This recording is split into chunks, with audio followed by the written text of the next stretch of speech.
madaxweynaha Soomaaliya Maxamed Cabdullaahi Farmaajo ayaa kormeer ku tagay warshada qalabka dhismaha ee dalka ee dhawaan dib loo howlgeliyay. madaxweynaha Jamhuuriyadda Federaalka Soomaaliya ayaa maanta kormeeray xaruntan oo ah warshad soo saarta noocyada kala duwan ee qalabka dhismaha, taasoo madaxweynaha 60 cisho ka hor uu ka dalbaday hoggaanka ciidanka asluubta Soomaaliyeed oo hadda bilowday soo saarista qalabka dhismaha. madaxweynaha ayaa kormeeray qaybaha kala duwan ee warshada isagoo si gaar ah isha ugu hayay qaybaha wax soo saarka warshadan. taliyaha ciidanka asluubta Soomaaliyeed Sareeye Guuto Bashiir Maxamed Jaamac Bashiir Goobe ayaa ka hadlay dib u howlgelinta warshadan oo ay hirgeliyeen taliska ciidanka asluubta. waxaa sharaf noo maanta inuu madaxweynaha Jamhuuriyadda soo booqdo oo soo booqdo plantiga ama warshada soo saarista qalabka dhismaha.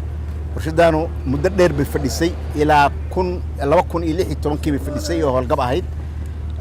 hadda ayaa madaxweynaha Jamhuuriyaddu wuxuu amray ciidanka asluubta Soomaaliyeed dib u kiciyeen muddo hadda laga joogo 2 bil. maantay waxaa sharaf weyn noo ah madaxweynuhuna aad ugu farxay ugu riyaaqay inuu arko warshadii oo wax soo saar wada 4 sano kadib oo ay howlgab ahayd.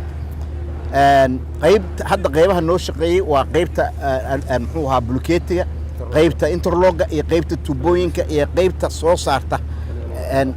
mar dhowna insha Allah waxaan galeynaa qaybta concrete soo saarta iyo qaybta laamiga soo saarta. madaxweynaha ayaa inta uu kormeerka ku jiray waxa uu dhanka kale eegay naqshada dhismaha warshada cusub ee loogu talagalay inay soo saarto agabka dharka ciidanka, taasoo madaxweynuhu faray in si degdeg ah loo dhiso warshadaasi, taasoo taliyaha ciidanka asluubta sheegay in dhismaheeda dhawaan ay bilaabayaan.